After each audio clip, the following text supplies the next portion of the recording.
शेष महेश गणेश न ब्रह्मा, नारद सारद ना विश्वकर्मा, सिद्ध 84 ना 3300, 9 अवतार नहीं 2400, 5 तत्व नाही गुण तीना, नाद बिंद नाही गठसीना।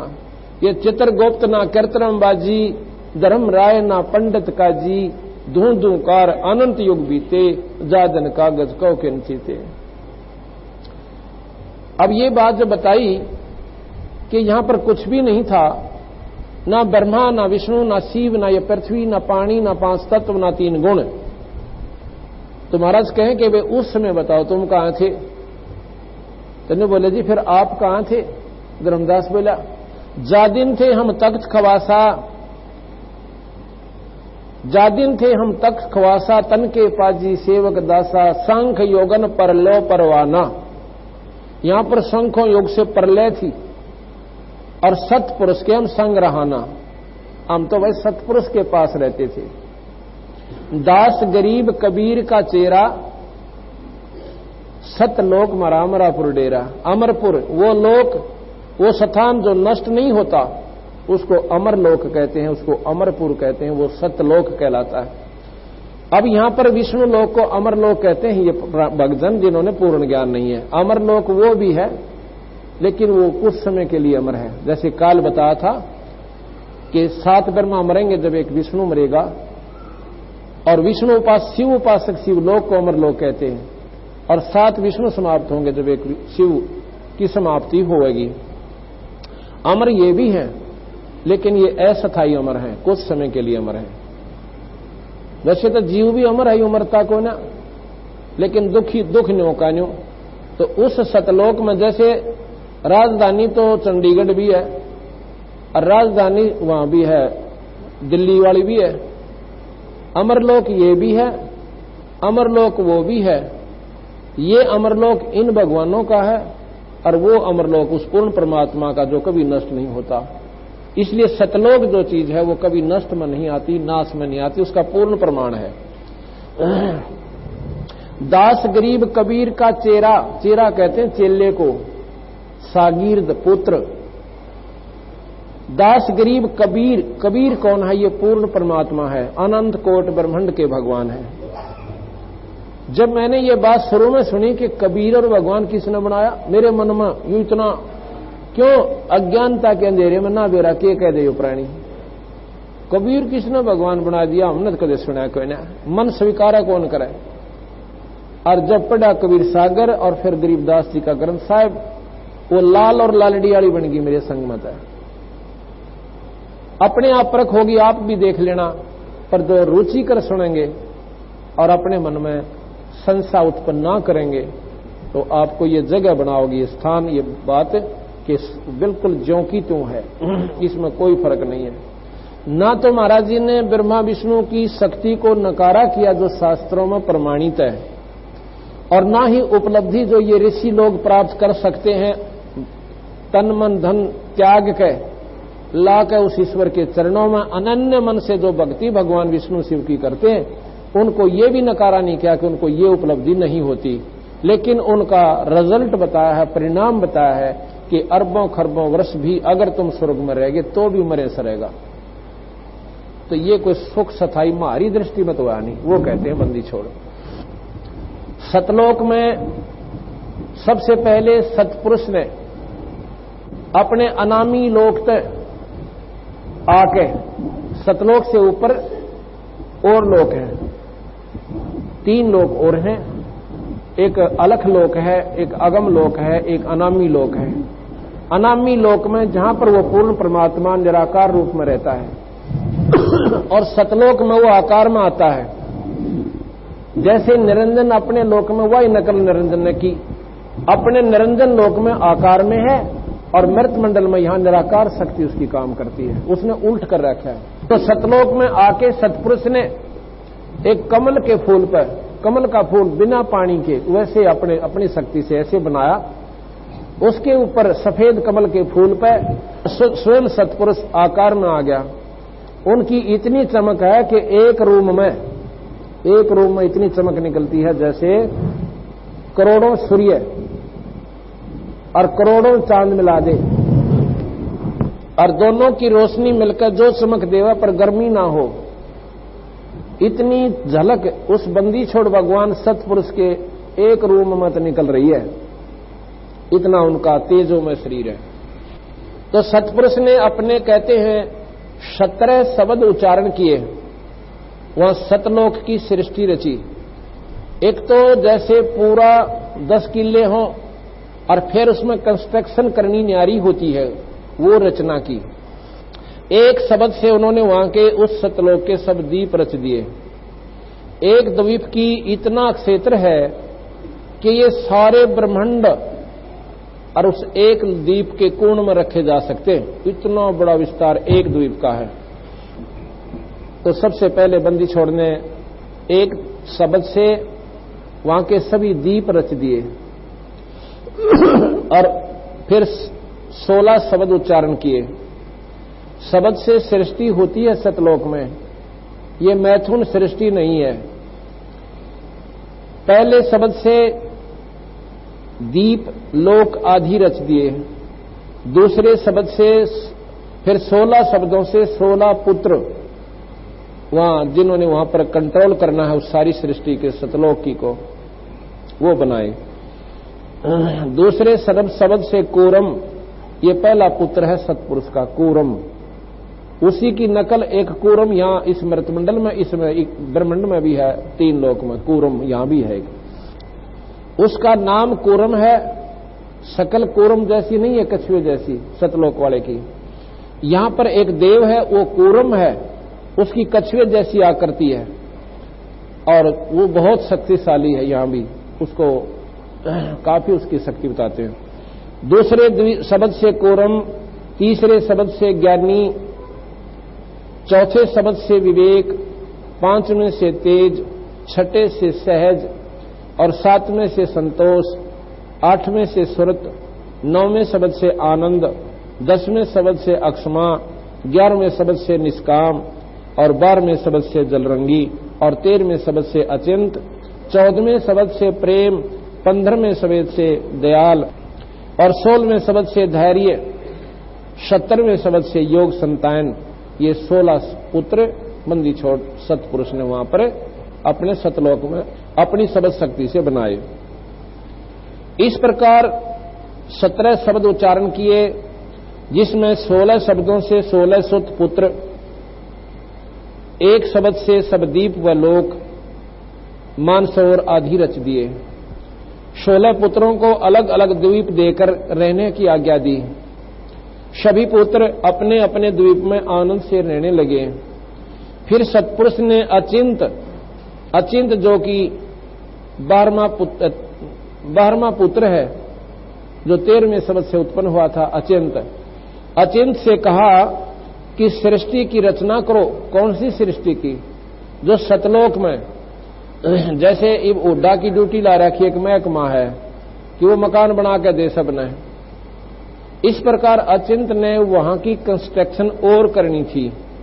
हर लोक में मानसरोवर, हर लोक में न्यारे न्यारे बाग और बगीचे, सुंदर सुंदर वहां तेज पुंज के फल, तेज पुंज की सारी चीज वो अचिंत ने करनी थी। अचिंत ने प्रेमानंद शब्द उच्चारा, उस शब्द से अक्षर पुरुष की उत्पत्ति हुई। अक्षर पुरुष पारब्रह्म को कहते हैं। अचिंत ने प्रेमानंद शब्द उच्चारा, उससे अक्षर पुरुष की उत्पत्ति हुई पार ब्रह्म की।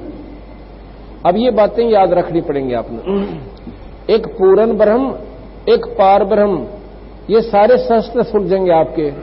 पहले हमने ब्रह्म शब्द भी सुना, पार ब्रह्म भी सुना और पूर्ण ब्रह्म भी सुना, पर नोना बेरा था ये ब्रह्म कौन है, पर ब्रह्म कौन है, पूर्ण ब्रह्म क्या शक्ति है, इनकी क्या क्या परिभाषाएं हैं और इनमें क्या क्या गुण है। प्रकृति अक्षर ने फिर 4 अंश उत्पन्न किए। उसने फिर अपने हिसाब से 4 अंश उत्पन्न किए। फिर उसको देख कर अक्षर पुरुष आनंदित हो गया और वहां पर एक अमृत जल है, अमृत सरोवर है। उस अमृत सरोवर में वो अंदर चला गया। वहां सांस की सृष्टि से शरीर नहीं है, वहां श्वास से शरीर नहीं है। जैसे मछली श्वास नहीं लेती और पानी में रहती है, इसी वह प्रक्रिया है कि वह श्वास नहीं है, अपना शरीर यूं का यूं है, खूब आनंद है, तो उसमें वो चला गया और वहां जाकर सो गया, निंद्रा आ गई, आनंद में निंद्रा आ गई। तो चारों अंशों ने काफी दिन के बाद प्रार्थना करी कि हे पुरुष, वो अक्षर पुरुष परब्रह्म तक लेट गया, सो रहा है, उसकी आज्ञा बिना हम सृष्टि रचें कैसे। तो काफी समय तक सृष्टि की उत्पत्ति नहीं हुई। चारों अंशों ने समाधि लगाई तथा सत्पुरुष से पूछा कि अक्षर पुरुष तो निद्रा में है, सृष्टि कैसे रची जाए। तब सत्पुरुष ने एक ऐसा खेल किया, अवगत किया कि एक अंडा बनाया अपनी सबल शक्ति से, उस अंडे को उस जल में डाला, अंडा उस जल के अंदर ऐसे गड़गड़ाता हुआ जा रहा है, अक्षर पुरुष के बिल्कुल साथ से निकला, ज्यों ही उसके सामने आया इतनी जोर की आवाज आई जैसे बिजली कड़किया करे, और अचिंत उसकी अक्षर पुरुष की पारब्रह्म की निंद्रा खुल गई। जब उसने देखा पारब्रह्म ने कि ये कौन आ गया मेरे इसमें, उसके तेज से वो अंडा फूट गया। अंडे के फूटने वो ज्योत निरंजन निकला। अब ये 17वां पुत्र है उस ज्योत सत्पुरुष का, जो अंडे से पैदा हुआ है, तो उसी का, क्योंकि उसने सत्पुरुष ने अपनी सबद शक्ति से अंडा बनाया, अंडा उसके प्रभाव से फूट गया, उसमें ज्योत निरंजन निकला। तो आकाशवाणी हुई कि अक्षर पुरुष तेने सृष्टि रचनी थी भाई, तो नींद में सो गया, इसलिए ये अंडा हमने भेजना पड़ा, और जो इससे ये व्यक्ति निकला है इस महापुरुष को साथ लेकर तू बाहर आ जा। दोनों बाहर आ गए, इसको कुछ मत कहना, क्यों नींद में गुस्सा हो रहा था उसने। और तुम दोनों अपने एक द्वीप में रहो, अचिंत के पास। अब देखो ये मन कितना खतरनाक है। सभी पुत्रों को न्यारा न्यारा द्वीप मिल गया, अचिंत को भी एक द्वीप मिला हुआ, उसी में अक्षर पुरुष, अचिंत यानी परब्रह्म, अचिंत और परब्रह्म अक्षर पुरुष, और उसी में निरंजन को कह दिया कि तुम भी इसी लोक में रहे। अब काफी दिन तक वो एक ही लोक में रहे।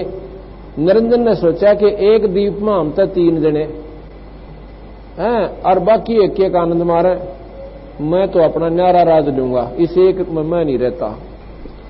इस मन का वही स्वभाव यहां पर उत्पन्न है। एक भाई के पास 10 गज जगह फालतू होगी तो दूसरा लठ ठा लेगा, अब राना के कुक्रम तार करे, इसने न्यारे क्यों दे दिया, हम तो 3 हिस्से करांगे 10 गज के भी, जब मानना है। तो जी क्या हुआ, निरंजन ने लिखा है कबीर साहब ने कि 70 युग तक एक टांग पर खड़ा होकर तपस्या करी। सत्पुरुष ने सहज दास को भेजा, जो बेटा है उनका, जो 5वें नंबर का, तो सहजदास जाओ और निरंजन से पूछो वो क्या चाहता है। सहजदास गया, कहने लगा भाई के चावस है, पिताजी पूछे। कहता भैया नौकरो, ये लोक मेरे लिए थोड़ा है, एकला आदमी, पर यो मन का स्वभाव इतना गंदा है, जितनी लंबी कोठी होगी 1.5 आदमी रहेगा उसमें। क्यों 1.5 क्यों कर, घर में 3 प्राणी हो, एक पत्नी, एक पति, एक लड़का। लड़का स्कूल में चला जा और खुद वो मनमान भट्ठा पर लौटा रहा सारी रात, सारा दिन लू का मां, जो कोठी बना रखी गुणियों बड्डी लुआ में, आप भट्ठे पर रहना पड़ा, 4 भट्ठे हो संभालने भी पड़े, और घर में वह एक पत्नी रह बेचारी, अदो फारे पाछो लड़का स्कूल में था, 1.5 आदमी, इतनी लंबी कोठी बनाकर राजी हो से। वो मन है, ये सारे ये काम करवावे, भगवान की भक्ति में नहीं लगन देता इस जीवन में। तो इतना जब इतना बड़ा था, उसमें 3 रहने में क्या दिक्कत थी, एकला निरंजन रहना था। पर यो मन निरंजन है, इसने हमारे अंदर वही प्रक्रिया पैदा कर रखी, तो इसका स्वभाव था हर जीव में वही भर दिया। तो वो निरंजन ने कहा मैं तो अपने न्यारे लोक लूंगा, और मेरी मांग परमात्मा सत्पुरुष ने प्रार्थना करके पूरी करवा, भाई तेरा भला हुआ है। सहजदास ने कहा कि महाराज जी ऐसे ऐसे वो कहता है, मैं न्यारा लोक चाहूं सो। ने बोला भाई ठीक है, इसने 70 युग तक तप किया है, और तप के बदले राज ही मिलता है। ये बातें याद रखना आप, जो मैं बता रहा हूं कि तप से राज मिलता है, उसने 70 युग तप किया तो 21 ब्रह्मांड सतपुरुष ने दे दिए, ले इनमें कूद लेकड़े ताई जाओगा तो 21 ब्रह्मांड। ये एक ब्रह्मांड में हम बैठे जिसमें ब्रह्मा विष्णु महेश आदि का राज है। ज्योत निरंजन का 21 ब्रह्मांड पर राज है जिसको ब्रह्म कहते हैं। और पहले यहां नहीं थे, हम सतलोक में थे। अब सुनना, इसको जानते हैं। ये सारे शास्त्र जो उलझे पड़े हैं ना, शिव पुराण कुछ कहे, विष्णु पुराण कुछ कहे, ब्रह्म पुराण कुछ कहे, माता पुराण कुछ कहे, अब इससे वो सारे सीधे हो जाएंगे, बिल्कुल एक लाइन पा जाओगे। और आप भी पढ़ कर देखना दोबारा इनको, आपने हंसी आवेगी कि लिखने वाले ने शुरू में गलती कर दी। क्यों कर दी? कि उसने आगे का बेरा नहीं था, आगे सारी ठीक लिख दी, शुरुआत गलत कर दी। विष्णु पुराण लिखा जब विष्णु जी को परमात्मा लिख दिया। क्यों? विष्णु उपासक इसने पढ़ेंगे वो राजी हुए रहेंगे। शिव पुराण लिखने लगा, शिव पुराण पर कलम तोड़ दी। शिव जी सारी सृष्टि का मालिक, यही रचने वाला, यही ब्रह्मा विष्णु में इसका पैदा करने वाला। तो शिव उपासक उसने पढ़े, वो छाती टूटे हुआ, भाई शिव जी सब तो बड़ा। अब तीनों या तो एक ही बड़ा हो सके और लिखने वाला एक लेखक, तो अब आपको सारा बेरा पटेगा कि यह सच्ची कहानी इस प्रकार थी, सच बात है। तो फिर क्या हुआ? उसको ये 21 ब्रह्मांड वहां दे दिए अचिंत के लोक में। ये 21 ब्रह्मांड भी अचिंत के एक द्वीप में ऐसे रखे थे जैसे इस सारी धर्मशाला में और एक मेज धरी हो कोण में। इतना विस्तार है उस एक लोक का, वहां पे एक द्वीप का। इसके मन में फिर को वो दुठी थोड़े दिन में कि इन लोकां का क्या करूंगा इसमें, कि मैं न्यारा कितना कुछ बनाऊं, कितना पानी बनाऊं, कितना तालाब हो, कितना पहाड़ हो, कितना बगीचे लागे हो, बड़ा घूम फिर काऊं। इसने फेर को वो दुठी 70 युग तब फेर किया। तो सिंध सहजदास से फिर पूछा कि भाई वो फेर उसने बहुत घनी साधना करी है, कि चाव है पूछिए। वो गया, कहने लगा भाई पिताजी पूछे हैं, इब आपने क्या की आवश्यकता पड़गी? आपने थोड़ी सी जगह मांगी थी, कितनी दे दी? नो बोला भाई नो नहीं सर, मैं इन कामों क्या करूंगा, मुझे तो न्यारा वो चाहिए, मैं अपने ढंग तक घूमे फिरूं इन कामों। ये तो खाली खोखे हैं, जैसे किले दे दिए, 2 किला दे दिए जमीन, इसमें बनाऊंगा मैं अपने न्यारे न्यारे। कितना डाइनिंग रूम बनाऊंगा, कितना किचन बनाऊंगा और कितना फलाना बनाऊंगा। मनवा ईंट रोड़े और दो, ईंटा के भी तो दे, यानी वो इसमें सृष्टि जो रचनी है मैंने वो सामग्री दो। सहजदास ने सतपुरुष से कहा कि निरंजन न्योर न्यो मांगा जी, न्यो कह मैं इसमें अपनी न्यारी कंस्ट्रक्शन अपने हिसाब से करूंगा, मुझे वो वस्तु दो जिसने या बनाई जा। तो सहजदास से कहा कि उसको कह दो अपने बड़े भाई कुर्म के पास जावे और विनय पूर्वक प्रार्थना पूर्वक हाथ जोड़कर पांव पकड़ा, पहले उसके चरण छुए। ये नियम है बड़े छोटे का बड़े की तरफी भाव, ऐसा होना चाहिए। और फिर वहां बैठे उससे प्रेम पूर्वक बात करे। जब वो प्रसन्न हुआ दिखे ना तेरे ऊपर, जब उससे प्रार्थना करे कि मुझे वह सृष्टि रत्न की सामग्री दो, क्योंकि वो सामग्री उसके पास दे रखी है मैंने। निरंजन बोला ठीक से, चल पड़ता है कुर्म के पास। क्या अब उसके मन में न्योआगी कि मैं भी उन्हीं का पुत्र और ये भी उसी के पुत्र, मैं क्यों हाथ जोड़ूं इसके आगे। इतना मतलब मन में उसके खरपतवार पैदा होगी। तप से अहंकार गेल उत्पन्न होता है। ये तप एक ऐसी बीमारी है, इसमें अहंकार अभिमान जरूर उत्पन्न होगा। रावण ने तप करके भगवान शिव का और सोने की लंका ले ली, अभिमान उससे 100 गुना बढ़ गया और उस अभिमान वश कुत्ते की मौत मरे आखिर में। तो ये तप करने से उसमें अभिमान हो गया और मुन्नो इतनी साधना करी ने कुछ भी ना कर रखा। जाके कहता है कि कुरम अकाजा भैया ठीक है, अब ठीक हूं, आपके पास वो सृष्टि रचने की सामग्री है वो मुझे दे दे। कहने लगा भाई तेरे को किसने बताई? कि पिताजिया ने। वैसे थोड़ा मैंने तप किया है, जब मिली है मुझे। अच्छा बहुत अच्छा किया, पर भाई एक बात सुन ले, साहब ने मुझे कह रखा है सतपुरुष ने कि मेरे से पूछे बिना या देना ना किसी ने। और मैं महाराज से एक बार बात कर लेता हूं, भाई बैठ जा, मैं जरूर दूंगा, नाटता नहीं तुझे। अब संत कैसे पूछते हैं वहां का आपस में डिफरेंस जैसे कलकत्ता और रोहतक का है, इतना फैसला, इससे भी मतलब अंदाजा बता रहा हूं, इससे भी ज्यादा फैसले पर वो आपस में उनके लोक हैं सतलोक में। और सतपुरुष की राजधानी वो न्यारी है। तो कहने लगा मैं महाराज जी से टेलीफोन कर लेता हूं, जैसे यहां टेलीफोन करते हैं और वो अब समाधि लगाकर टेलीफोन करते हैं, संत से जोड़ते हैं अपनी सूरत को परमात्मा से। संत कहने लगा मैं बैठ जा, मैं अभी महाराज जी से पूछ लेता हूं, अपनी सूरत के माध्यम से वहां जाता हूं और साहिब के चरणों में अर्ज करूंगा और तेरी सामग्री तुझे मिल जाएगी। अब वो चिंत ने सोचा, उसने निरंजन ने सोचा ये समाधि का ऐसा बूंदा झगड़ा हो सर, मनमानिया समाधि लग गई, यो 2 युग में उल्टा आवे, इतना मैं बैठा रहूं। अरे समाधि का ऐसा होता है, जिसकी समाधि चढ़ जाती है वो ऊपर के स्थानों पर, ऐसे स्थान पर चला जाता है जहां उसने बहुत रमणीक चीज दिखाई देती हैं, और फिर इस शरीर की शुद्ध भूल जाता है मनमाना। तो अब 10 दिन में 1000 वर्ष में वापस आती है संतों की। अब बैठे रहते हैं वो ठंडे क्षेत्र में। उसने सोची वो क्या कई दिन का झंझट बनेगा, उसने तो ऐसे समाधि लाई अपना अभ्यास से 1 सेकंड में जाना था, उसने तो अभ्यास है उनका। और वो ऐसा शरीर जिसमें कोई विक्षेप को ना, इसमें 36 को बार बढ़े हैं, करा मुश्किल तो समाधि लागन पावे। उसने सोची करा कई दिन में वापिस आओगा। उन्होंने तो आंखें बंद करने दे, और अचिंत ने ऐसे पकड़ के उसका मुकुट ने बोला मेरी बात सुन और मुझे दे सामग्री, ऐसे झटका दिया। उसमें से कहते हैं ये सामग्री निकली जैसे 5 तत्व अपने आप उसमें तो निकलकर नारे नारे होकर किधर चांद किधर सूरज किधर तारे ऐसे ऐसे फैल गए, ये सब हो गए। ये सूर्य अपने स्थान पर, पृथ्वी अपने स्थान पर, इस पर सारे के सारे ये नारे नारे उत्पन्न हो गए। उसने सोचा ये तो मुकुट में सारा सौदा, उसने दूसरा और खींचा, 3 मुकुट उतारे। तो उसमें से ये सारा सामान जो आज ये सूरज पृथ्वी चांद सितारे समुद्र और ये ऊपर के लोक ग्रह परह, ये सारे उस अचिंत के मुकुट में तो निकले।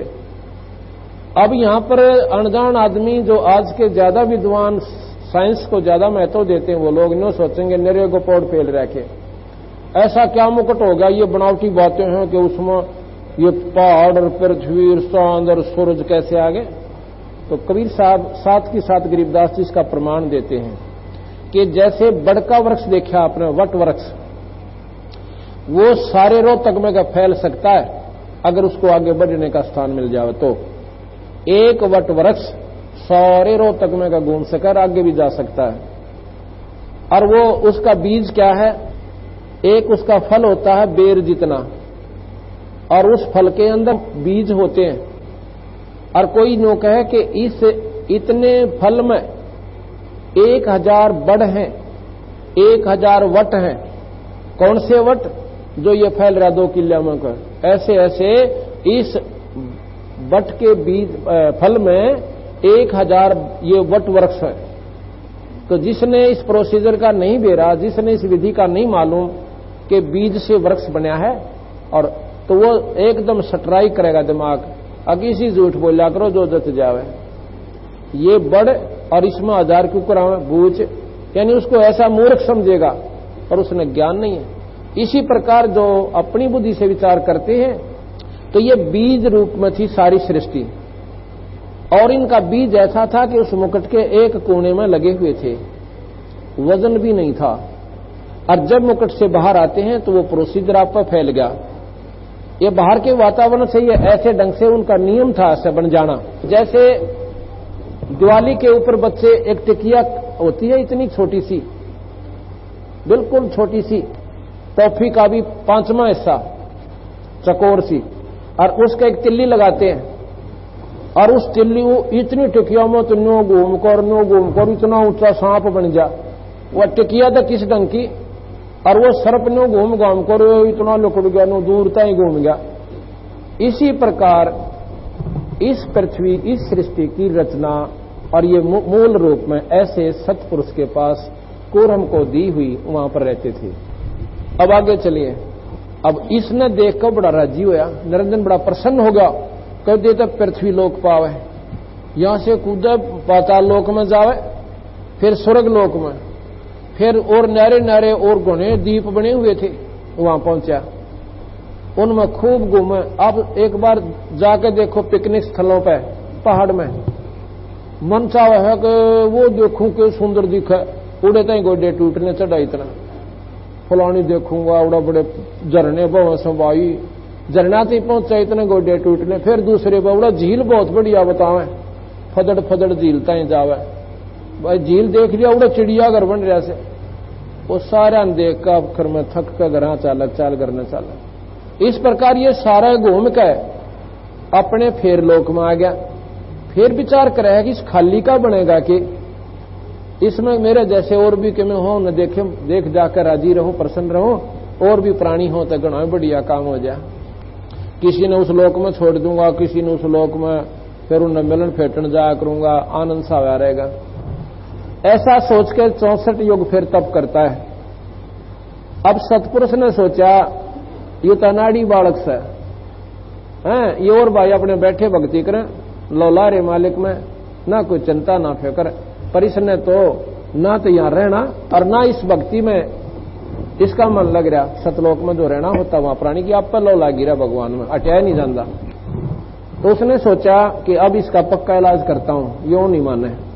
जैसे बच्चा स्कूल में जाता है, फिर कॉलेज में हो गया, स्कूल में जद लाई मैं तो साइकिल लूंगा, साइकिल लूं, और घरवाले ने सोचे कि टांग तड़ुआ होगा पागल, बचपन तक जद्दी स्वभाव है कादे बच्चे का, साइकिल दूंगा ना कतई नहीं जाऊं, यो गिरा थारा यो थैला यहीं पर। तो घर के भाई क्यों इनके ला जद करी बालक से, वह माता कहेगी अपने उसके पिता ताई, अग्यू बालक तो हट कर रहा है, मानता कोई ना, बेचारा ना चाहते हुए भी उसकी जद के आगे मजबूर होकर उसकी खातिर साइकिल ले आके देगा, देखी जाएगी, ना मानता है कि बसा। फिर वो हो जाता कॉलेज में, फिर नु का मोटरसाइकिल लूंगा जब जाऊंगा, और फिर और करा के मांगे, आज 500 रुपये दो और घूमो इधर उधर। तो माता पिता ने पता लग जाए कि वो बच्चा पढ़ने के लक्षण को ना सियाना हो गया, इसको ब्याह कर दें, इसको धंधे में जोड़ दें ताकि वो अपना काम करे, ना यहां तो नुकसान कर रहा है। तो उससे क्या कहेंगे कि भाई देख तेरा पढ़ने मत मन से को नहीं, और क्यों खाम का पैसे बर्बाद करता है, बेटा तो अपना कोई धंधा देख ले। वो भी राजी था कि माता पिता एक वे पांडा छोटा पढ़नता है, वो पढ़न का था एक कोई नहीं, बोला ठीक से देख लूंगा। फिर भाई तेरा ब्याह करना पड़ेगा, अब तो रोटी पाउन में बालक हो जा, हम कत्ती पहुंगे, उन्हें बड़ो बढ़ा कर उसका ठह काटने रोग, उसकी शादी कर दी जाती है। अब शादी होने पाछे वो अपने नून मिर्च तेल में सारी उम्र बीत जाएगी, उसने सांस नहीं आवे, माँ बाप का पांडा छूटे। ये नियम वहां से चला था निरंजन से, क्योंकि इस निरंजन ने वहां पर इतना दुखी कर लिया उस सतपुरुष को, आखिर में इसका ऐसा इलाज करना पड़ा। लेकिन उसने ऐसा नहीं किया जैसा कि इसने किया। उन्होंने ये कहा कि इसको इतने जीव दे दूंगा कि उनके ऊपर यू खेल लेगा खिलौना था। कैसे दूंगा? अपनी सबद शक्ति से एक लड़की बनाई, तेज पुंज की लड़की, उसका कोई ऐसा अंग नहीं था जो सृष्टि कर्म का होता है। वो लड़की बनाकर उसको कहा बेटी तेरे पास एक सबद शक्ति है, और इस तरह वो निरंजन जितने जीव का तो एक बार मोहम्मद कर दिया बेटी, यू राजीव हरागा बौड़ी बूच उन गेला खेल लेगा। जैसे भी जीव कहे पर तेज पुंज के होंगे वह, उनका यू गंदा शरीर नहीं होगा जिसमें कष्ट आदि नहीं होंगे, पर वो अस्थायी होगा, 1000-2000 वर्ष पाछे वो खत्म हो जाया करेगा, और फिर तेरा गाह जोड़ेगा तो एक बार फिर सब तक मौत काट दिए, वो फिर और बन जाएंगे। वह लड़की भी खुश होकर कहती ठीक है पिताजी, आपका जो हुक्म, आप मेरे पिताजी जहां कहोगे वहीं जाऊंगी। शहजदास से कहा कि बेटा इस लड़की ने और निरंजन के पास छोड़कर और कह देना कि इसके पास ये सृष्टि रचने की सामग्री है। तो 64 युग जब तप किया, उसने कहा कि मुझे जीव दे दो ताकि मैं यहां पर इनके साथ अपना मन बहला लूं। तो इसलिए कहा कि निरंजन ये लड़की है भाई, इस बहन के पास ये सारे के सारे आप जितने जीव कहोगे ये बना देगी, और एक बार मुंह तो काटेगी जबान, और जितने तू जीव कहेगा उतने हो जाएंगे, और जो के तू जवान होंगे, लड़के भी और लड़की भी जवान होंगे, और जो भी तू कहेगा पशु पक्षी वो बिल्कुल पूरे जोड़े होंगे। बोला वो बड़ी ठीक से, बड़ा खुश हुआ, बहुत अच्छी बात है। अब उस लड़की को वहां छोड़ करके सहजदास अपने लोक में चला जाता है। अब यहां से बीमारी शुरू होती है सारी। ये कहानी समझने जोगी है। उस निरंजन के मन में उस युवा लड़की को देखकर नीचता आ गई। इतना खोट हो गया कि लड़की भी समझ गई कि नजरों से पता लग जाता है बाईवान की नजर न्यारी हो से और नीच आत्मा दूसरे ढंग से देखा है। तो उस लड़की ने उसी समय बाप लिया कि यो नीचता पा चुका है। वह भी उस बाप की बेटी थी। जब उसने नीचता के लिए उतारो हुआ मुंह खोला निरंजन ने, लड़की ने सूक्ष्म रूप बना दो ना दिखा है और उसके मुंह में चली गई, पेट में पहुंच गई। बाहर भाग्य ने छोड़ा को नहीं, क्योंकि उसकी शक्ति 1000 भुजा की, वो 8 भुजा की। और इस काल ने यहां भी वही सृष्टि रच रखी है। औरत को अबला बना दिया तो भी होगी, क्योंकि इसने ऐसा जुल्म कर रखा हमारे साथ। अब पता चलेगा आपने इसकी सारी कहानी का। तो उसने सोचा वो औरत की बाजे निजान नहीं दे, उसने अपने उसके पेट में शरण ले ली और वहां से रोने लगी, पिताजी इस निरंजन नीच ने मेरे लिए सलूक कर दिया। सहजदास को फिर बुला, भाई नो करे, उसने जुल्म पाड़ दिया, हद तक आगे पहुंच गया भी हो। इस लोक में जो ऐसा जुल्म ऐसी बदनीत भी करता है वो प्राणी यहां नहीं रह सकता। और भाई देखो, और जो प्राणी उस माई गेला आए थे वो सूक्ष्म रूप में उसके शब्द से उसके अंदर प्रवेश कर दिए मालिक ने। तो हम सबसे निरंजन ने बढ़ो लिया बुला के, अब भाई कोई कष्ट नहीं होने दो, सत का राज करूंगा, भाई करियो अपना नेक नीति तो उड़ा धंधा, भाई जिसे करोगे उसका भरना भी पड़ेगा है। तो हमने सारा नाथ खा लिया कि हम चलेंगे घूम आवांगे थोड़े दिन। सतपुरुष ने एक राहत दी थी कि तुम सारनाम को मत भूलना, इस सारनाम को याद रखना, जब तुम चाहोगे मैं आप ले आऊंगा। ये तुमने दुखी भी करे मान ले, क्यों इसकी मन बेरा है, नीचता से इसमें थोड़ी सी आपको तंग करे, दुखी करे, इस सारनाम से मुझे पुकार लेना, जब इसे मंडे रहना, इसको बोलना नहीं कतई भी। और भूल जाओगे तो मैं फिर प्रबंध करूंगा, किसी संत को भेजकर तुम्हें याद दिवाऊंगा। जब तुम जमा तंग हो लोगे जब याद करोगे, तुम्हें मालूम है। तो नाव जी मंदिला बोलना है कोनी ने, दोनों हाथों में लाडू, सारनाम ने बोलना नहीं, जब चाहेंगे आ जाएंगे। तो जी ठीक है भाई जाओ। तो क्या हुआ, तो सतपुरुष ने फिर सहजदास को भेजा कि भाई न्यू कर, उस निरंजन को 21 ब्रह्मंड समेत यहां से निकाल दे। अब ये सतलोक में नहीं रहेगा, इसने ऐसा जुल्म कर दिया और इसकी परिणाम स्वरूप इसको ये दंड लग गया, ये श्राप लग गया, ये कोड लग गया। 1 लाख प्राणी ये रोज खाया करेगा, 1 लाख सूक्ष्म जीव रोज खाएगा और 1.25 लाख उत्पन्न करेगा। और यहां से 21 ब्रह्मंड समेत इसको बाहर निकाल दे। आज के बाद निरंजन मेरा दर्शन नहीं करेगा, इसका नाम काल होगा। काल जो खाता है सबको। सहजदास आया, उस लड़की को उसको पेट से निकाला, शब्द से उसका पेट पाट दिया, जैसे ऑपरेशन कर देते हैं। लड़की बाहर आई और सहजदास के पीछे खड़ी होगी, इतनी डर गई। कहने लगा कि निरंजन ने सहजदास को भी मतलब अपनी शक्ति तो दबाना चाह, कि नीच कर्म करने वाला प्राणी अकेला चाह करे कि दूसरा ना आ जा तो उसने गड़े। तो उसने सहजदास को अपनी शक्ति से दबाना चाह। सहजदास में पुरुष की शक्ति थी, निरंजन की नहीं बसाई। फिर खड़ा हो गया, नौका ने शब्द हो गया खंबे की तरियां। और ने बोला भाग्य की सुन ले, सतपुरुष ने तुझा तेरे को सतलोक से निकाल दिया और यहां से 21 ब्रह्मंड समेत, और यह लड़की रही और ले जाए इसको यहां से। ये दे चुका बंदी छोड़ा आपको, अब इसको वापस नहीं लेता और जाओ यहां से, निकल जा तुम। 21 ब्रह्मंड समेत। और उस लड़की को भी कह दिया था कि तू जब चाहे सार नाम से वापस आ जाना।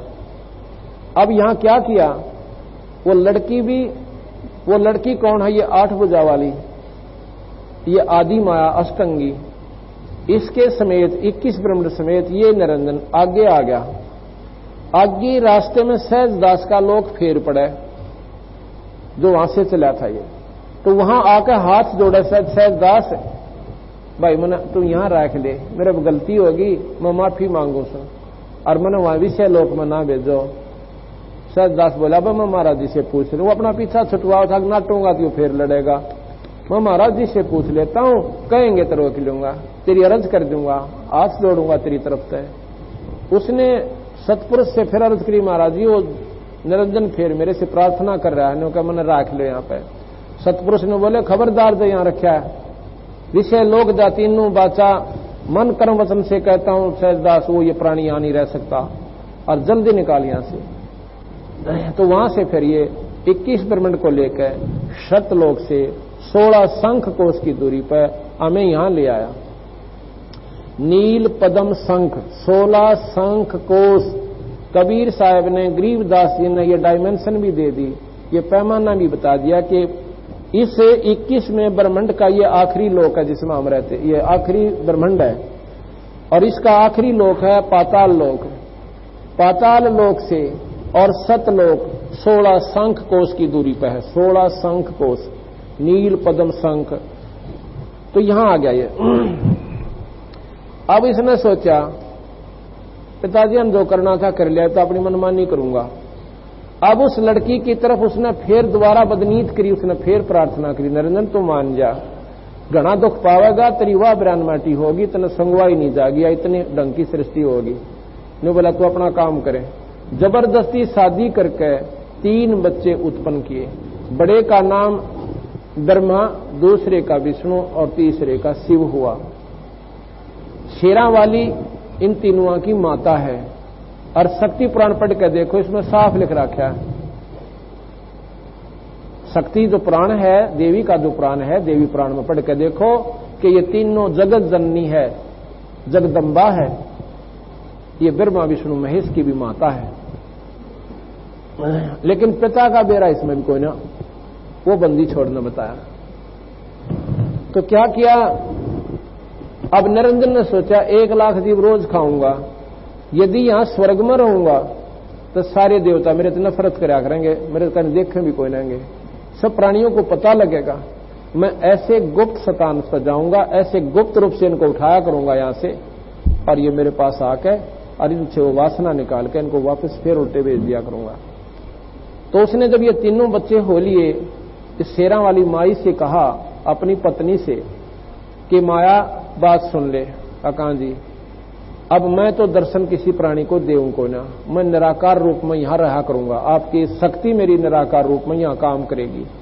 मैं जाऊंगा अपने ऐसे लोक पे, ना वहां ब्रह्मा आ सकेगा, ना विष्णु आ सकेगा, ना यो शिव जी आ सकेगा। और ये तीनों परम शक्ति हैं, परम साधक हैं। बाकी जो उपासक तो ऋषि बन गए, अर्चय को महात्मा बन गए, वो इन तले तले, इनसे ज्यादा ये भक्ति ना तो कोई मार्कंडे कर सकता, और ना ही कोई दुर्वासा कर सकता, और ना ही वेद व्यास कर सकता, और ना ही सुखदेव कर सकता। ये सभी ब्रह्मा विष्णु महेश से नीचे के साधक हैं। ये तो सिर्फ इन्हीं के लोक तक जाने की साधना करते हैं, और वहां पर इनको ये बढ़िया स्थान दे देते हैं।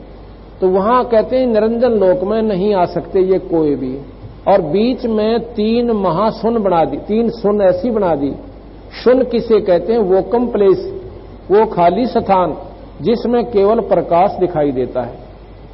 और फिर उनके बीच में ऐसी कंस्ट्रक्शन कर दी कि उसमें बहुत खतरनाक ऐसा लोक बना दिया जिसको ब्रह्मलोक की संज्ञा दे दी। उसमें वो सुख है कि यहां के स्वर्गों में भी कोई ना। जो प्राणी इस शून्य पार कर जाएगा उस ब्रह्मलोक में उलझ गए और अपने जीवन को बर्बाद कर लेगा। वहां कमाई खाएगा, फिर वापस आ जाएगा। उसके बाद फिर अंधेरा ही अंधेरा है। उसके बाद फिर शून्य प्लेस है। शून्य प्लेस वो क्यों प्लेस में प्रकाश में है। कुछ शून्य है जिसमें अंधेरा है, और बाकी शून्य में बहुत सुंदर प्रकाश है। ऐसी ऐसी 3 खाई खोज रखी काल ने। कबीर साहब गरीबदास जी कहते हैं कि 97 बार 97 टाइम भगवान शिव ने अपनी समाधि लगाई। जैसे आप देखते हो समाधि में ज्यादातर रहते हैं। 97 बार कोशिश करी इन सुनों को पार करने की, तीसरी सुन को भी वो पार नहीं कर पाया, और चौथी सुन में निरंजन रहता है। गरीबदास जी महाराज कहते हैं कि 97 बार शिव शंकर जाया माने समाधि द्वारा ध्यान लगाया, और तीसरी सुन का मर्म नहीं पाया। 3 सुन में जम की जाली, आसन योग नाम बिन खाली। चौथी सुन लंघे जो कोई, उसका आवागमन बहोर ना हुई। अब क्या किया, निरंजन इन 3 सुनों को पार करके निरंजन अपने लोक में रहता है। एक ही ब्रह्मांड की बता रहा हूं ये तो जी। और वहां से फिर वो सभी ब्रह्मांडों को कंट्रोल करता है। और फिर कह दिया कि माया तू एक काम करना, जब ये बच्चे सियाने हो जाएं इनको सागर मंथन पर भेज देना। तो वो कहने लगी, निरंजन एक बात बता, तने जुल्म में गांठ नहीं गाल रखी मेरे संग में। भाई चलो मैं आ गई तेरे संग में और बच्चे भी हो गए, अब तो कम से कम साथ दे दे मेरा। इतनी बड़ी सृष्टि ने और मैं अकेली औरत कैसे संभालूंगी।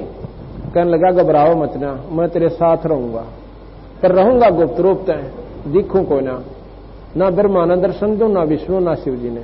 मेरा केवल प्रकाश रूप में मुझे दर्शन कर सकते हैं, लेकिन मेरा असली दर्शन मैं नहीं दे सकता। तो बोली ठीक है, तेरे वश में आ गई। और क्यों में नाच नचा के बसाओ बेचारी औरत का, निर्भाग आदमी पल्ला पड़ गया। तो वह वहां से अंतर ध्यान हो गया और अपने लोक में चला जाता है, निरंजन लोक में। उधर से बच्चे सियाने हुए, अपनी मां ने पूछने लगे, मां हमारा पिताजी कौन है। कहने लगी, बेटा थारा कोई पिता कोई ना, मैं थारा पिता और मैं तुम्हारी मां। अच्छा, ये बच्चा ने जैसे बता दिया भाई ठीक। जब वो बच्चे सियाने हुए तो आकाशवाणी होती है कि माया इनको सागर पंथन पर भेज दे। तो उस आदि माया ने, शेरा वाली अष्टंगी माई ने तीनों बच्चे से कहा, पुत्र तुम जाओ सागर मंथन करो। सागर मंथन कैसे करें माई, कि वहां पर तुम्हें एक पर्वत मिलेगा, सुमेरु पर्वत, और उसके चारों तरफ एक नाग लपटा मिलेगा तुम्हें, और उसको तुम दोनों भाई, तीनों भाई लाग के 2 आगे न लग जाना और एक पीछे ने। अपने आप करना तो निरंजन नहीं था सारा खेल, तो नीचे अपने आप एक कूर्म का रूप बना के कछुए का निरंजन उसमें प्रवेश कर गया, सुमेरु पर्वत तैयार पाया और वो नाग के पकड़ कर दोनों उसको ऐसे सागर मंथन किया। थोड़ा ही लाया था, उसमें 4 वेद उत्पन्न हुए, ऐसे अमृत निकला, जहर विष निकला, जैसा भी प्रमाण है। तो चारों वेदों के लेकर ब्रह्मा अपने पास आ गया कि कहने लगे, बेटा पहले वस्तु कौन सी निकली, कि वेद निकले, दूसरा अमृत निकला, तीसरी बार ये बेराना क्या है इसमें। अच्छा, तन्यो करो पुत्र, वेद तो ब्रह्मा पढ़ ले, अमृत विष्णु ले ले, और भाई भोलेनाथ इस बाकी के पदार्थ ने तो पी ले भाई, पृथ्वी मत गिरना या सत्यानाश हो जाएगी, जल जाओगी। तो उसने मां के हुक्म से वो अपने कंठ में ठहरा लिया। अब इतनी प्रबल शक्ति थी उसमें, उन्होंने कंठ से आगे नहीं जाने दिया उसको, और कुछ दिनों के बाद वो जहर निष्क्रिय हो गया उस कंठ में रहकर। तो जब वेद ब्रह्मा ने पढ़े, उसमें पाया कि परमात्मा सृष्टि का रचने वाला एक और मालिक है, पुरुष है। वो कहने लगे अपने भाइयों से कि ऐसे ऐसे भाई, अपना पिता कोई और है। तो मां के पास आते हैं, कहने लगे माता जी, कहा भाई तो झूठी निकली। अब कैसे, आप कह रही थी हमारे पिताजी को ना, और वेद बतावा कि पुरुष और है।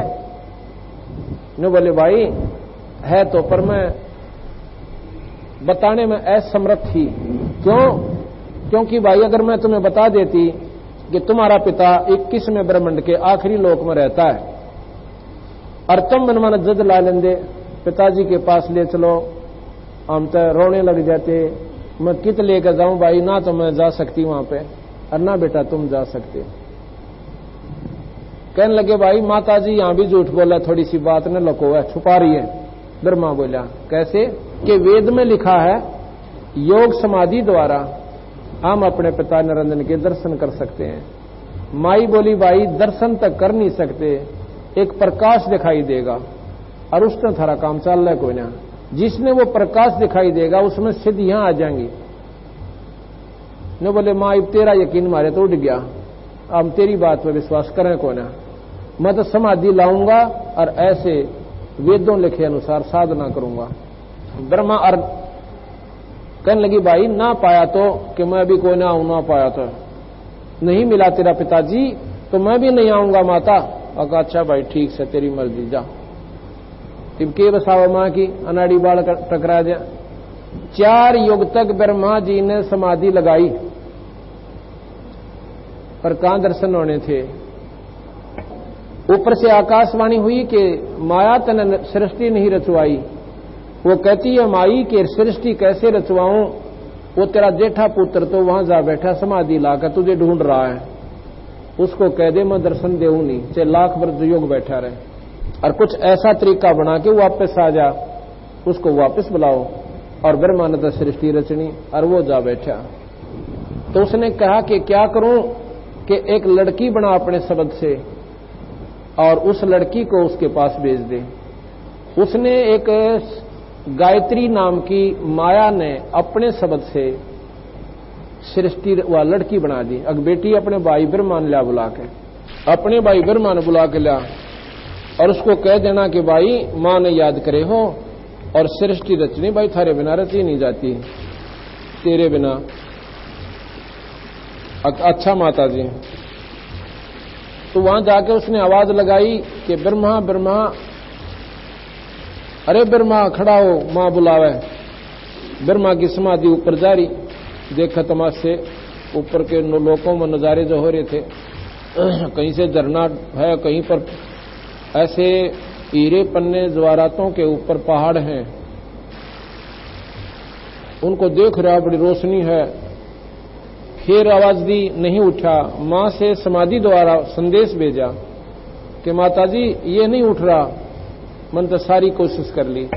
माई कहने लगी इसके चरण का अंगूठा, दाएं चरण के अंगूठे का अपना हाथ स्पर्श कर दे। जो ही उसने हाथ स्पर्श किया, एकदम उसकी समाधि वापस आ गई।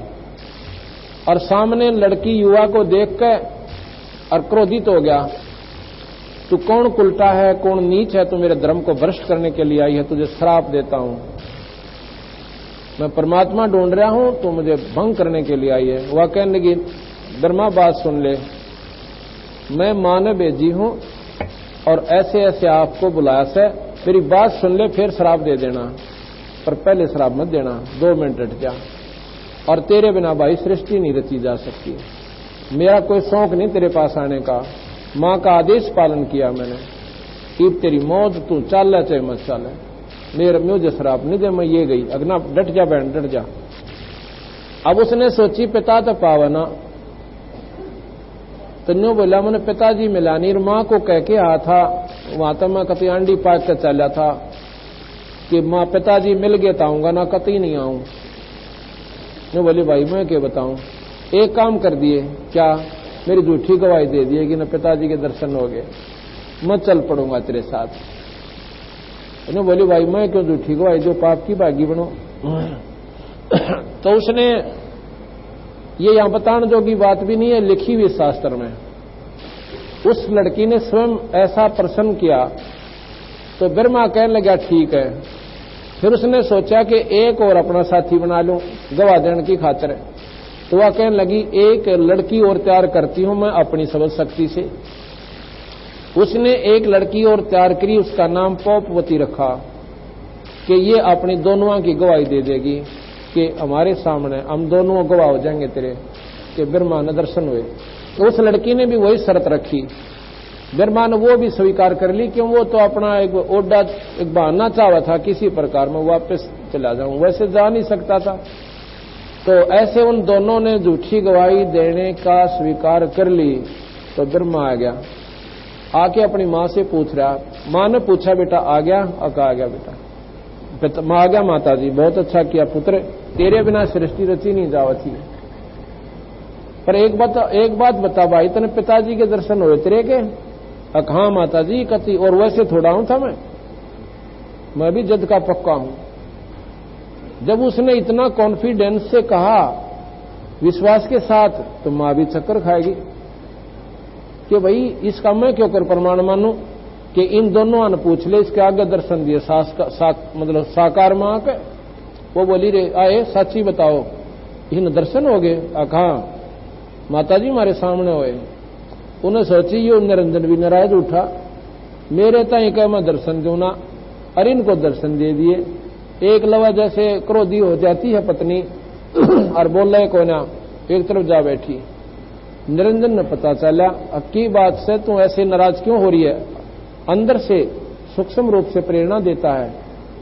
और वो उसको मालूम था कि निरंजन की है ये। कहने लगा तू लग गया झूठ बोलने, वह बोलती है और मैं तेरे ढूंढे में मेरे अपना चला अपना संभाल दे।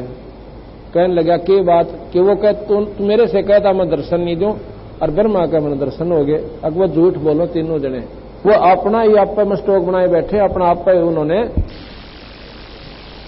झूठी गवाही आप पे दे रही हैं वो दोनों की दोनों उसकी। अच्छा हाँ पक्की बात है। वह गई गुस्से में आकर। अब जैसे दोषी हो ना, दोषी उसको पुलिस वाले पहले प्रेम तो पूछे और वो जानते नहीं होगा जनाजी कतिये नहीं मन क्या चोरी करिए को ना, मैं तो मामा का जा रहा था अरे एक ना और गेले ले जाएगा पूछ ले भाई इस पर। तो उन्होंने सोचा साची पे कहते ना जायज गड़ा जा। वो फिर पूरे प्रमाण इकट्ठे करता है और जब ने पक्का हो जाना ही तो 10 नंबरी है किसका साचा था, तो उसने गेड़ का गड़ा। फिर वो जब वो करड़ा बोला ना थानेदार जब बनो का कहा जी मतलब चोरी उन दे रहा था कि इतना वो भी टांगेगा उल्टा, वो फिर स्वीकार कर लेता है क्यों चोट भी खाई। तो वो कहता है जी हाँ मैंने करी। तो जब मां करड़ी होकर गई रे तुम झूठ बोलते हो और मेरे को उस पुरुष की आकाशवाणी हुई है, आकाशवाणी का नाम छुड़ाना हो जब फीके पड़ गया कि झूठ बोलना के ऊपर। जब उसी ने कह दिया तो तीनों जने आसन लागे बांगा मुंह करके जो कर आशाग्र टेढ़ा मुंह करके वह जानेंगी निर्भाग्य तुमने झूठ बोली और मुझे बेवकूफ बनाते हो। तो उन्हें श्राप दे दिया माता ने उन तीनों को। ब्रह्मा को श्राप दिया कि तेरी पूजा जग में नहीं होगी, निर्भाग्य ने झूठी सी कसूती बोल दी और तेरे वंशज जो होंगे तेरे कैसे होंगे, गुमराह करा करेंगे दुनिया ने और ठग ठग खाया करेंगे। अब ब्रह्मा ने यह बात सुनी बेहोश हो गया। अच्छा काम बिगड़े थे। उस लड़की को श्राप दिया गायत्री को कि तूने ऐसा जुल्म किया है, तू जो है गौ बनेगी, गौ का रूप धारण करेगी। और तीसरी को श्राप दे दिया कि तू गंदे स्थान पर बूटी बनेगी। केवड़ा केतकी नाम बताया है ग्रंथ साहब में, तो केवड़ा केतकी नाम से गंदे स्थान पर उत्पन्न होने वाली जड़ी बनेगी और तेरे पास कोई नहीं जाया करेगा, दूर तो बदबू आया करेगी तेरे मन में। जब ये तीनों को श्राप दे दिया, ऊपर से निरंजन ने कहा कि माया तूने जुल्म कर दिया, तूने श्राप नहीं देना था इन बच्चों को, गलती होगी थी। अब मैं तुझे श्राप देता हूं कि तुम द्वापर युग में द्रौपदी बनेंगी, तेरे 5 पति होंगे।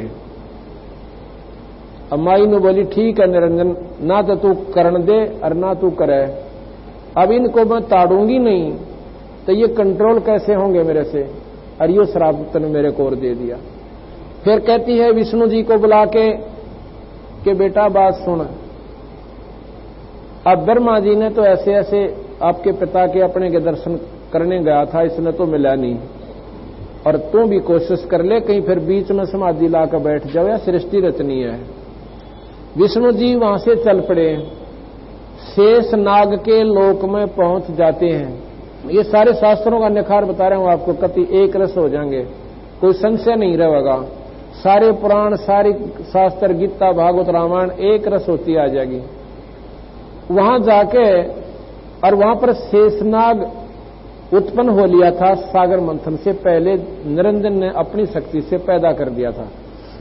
शेषनाग के लोक में पिता को ढूंढता हुआ विष्णु पहुंचा तो शेषनाग ने सोचा कि मेरी जुरिडक्शन में, मेरी सीमा में ये कौन आ गया, और जैसे जोटा अपनी जुरिडक्शन बना रहा, दूसरा जोटा आ जाए उसने सर फड़वा ले और मार दे और मेरे लिए, अब कैसा आ गया यूं।